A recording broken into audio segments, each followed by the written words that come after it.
Picture a boy at a small desk, writing by the light of a single candle. Behind him, the shutters have been torn off their hinges, and the sky is a black, screaming green. The worst hurricane anyone on the island can remember is pulling the roofs off houses a few streets away. And the boy just keeps writing. He is 17 years old, or maybe 15. Even he isn't sure. He is an orphan, born out of wedlock, with no money, no family left, and no way off the speck of a Caribbean island where he was born.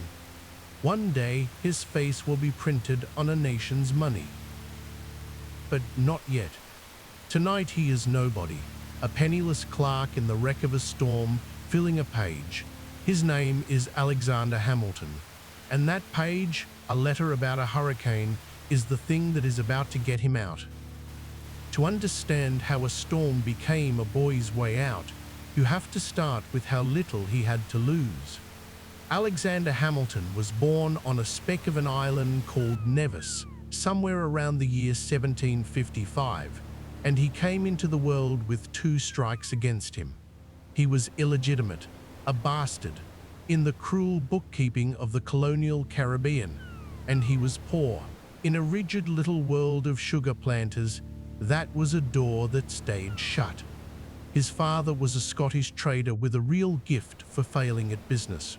When Alexander was still a boy, his father walked out on the family, and he never really came back. Therefore, everything fell to his mother. Rachel ran a small shop on the island of St. Croix, selling supplies to the planters, and she raised her 2 sons on what it earned. She taught Alexander his letters and his numbers, and he turned out to be frighteningly good with both. For a little while, it was almost enough. But in 1768, a fever swept the island, and it put Alexander and his mother into the same bed, side by side, burning with the same sickness. He survived, she did not.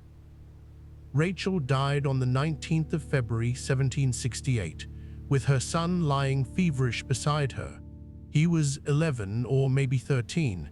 The same fog that hangs over his birth hangs over this too. Either way, he was now an orphan on an island that kept no soft landing for one.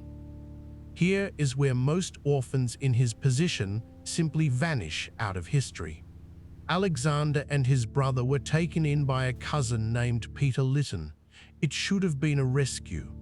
But about 17 months later, Lytton killed himself. In the wreckage that followed, the 2 brothers were split apart, and the relatives who were left picked the family's small estate clean, leaving the boys with almost nothing. So Alexander, 13, maybe 14 years old, went to work.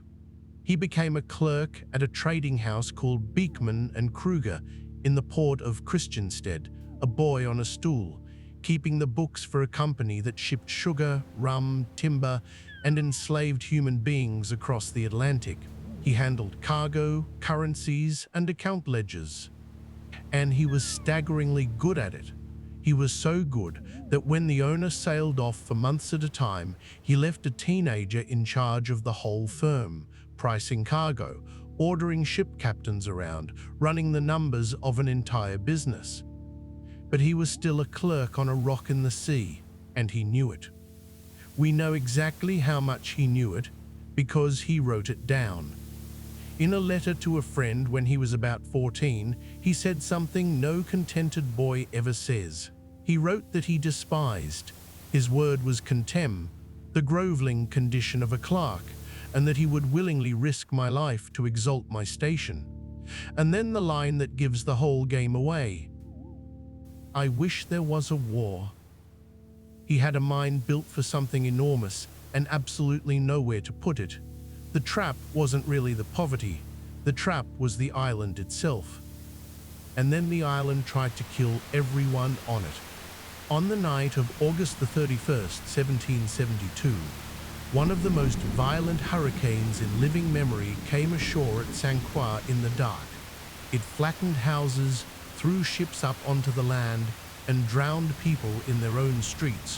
When the wind finally fell, the survivors crawled out into a world that had been torn to pieces. A few days later, the teenage clerk sat down and wrote a letter about what he had seen. But it was not a weather report, it was a revelation. He wrote of a roaring sea and a shrieking wind, of lightning that would not stop, of the ear-piercing shrieks of the dying. A storm so terrible, he wrote, that it was sufficient to strike astonishment into angels. A teenage clerk had turned the worst night of the island's life into something out of scripture.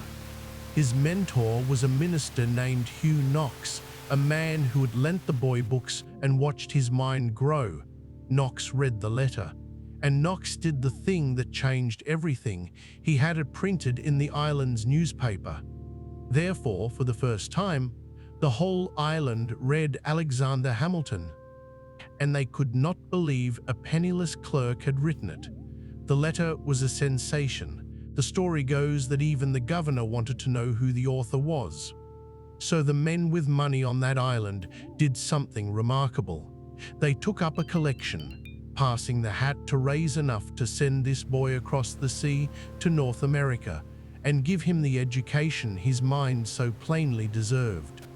In the autumn of 1772, Alexander Hamilton boarded a ship and sailed for the mainland. He never came back. The boy who sailed away from St. Croix had no title, no fortune, and no family left. What he had was a pen and printed proof in a newspaper that he could do something with it almost no one else alive could do. And he never put it down. That orphaned clerk became George Washington's right hand through the Revolution. He wrote most of the Federalist Papers, the arguments that talked a fragile collection of states into becoming the United States. He built the young country's financial system very nearly from nothing as its first Secretary of the Treasury, and 2 centuries later, his face ended up on the $10 bill, the money of the nation he had helped design. Every one of those things was done with words on a page. He didn't get off that island because he was born to it. He was born with nothing. He didn't fight his way out. He never lifted a sword. When the whole world was flattened by a storm, a penniless orphan sat down in the ruins and wrote something that no one could ignore. He wrote his way off that island, and he spent the rest of his life writing his way into history. 2 honest footnotes, because this channel deals in the real record. First, we don't actually know how old Hamilton was that night. He always claimed he was born in 1757, which would have made him 15 when the storm hit. Most historians now put it at 1755, which makes him 17. A man who would spend his whole life shaping how the world saw him may have quietly shaved 2 years off his own beginning. Second, that romantic version where the letter is found almost by accident and lifts an unknown boy into the light. When it was printed, it came wrapped in a note calling it the private writing of a modest youth, passed along by others. But the man who arranged that printing was Hugh Knox, the same mentor with every reason in the world to want the boy noticed. The accident was almost certainly a quiet piece of stagecraft, which is, in its way, perfect.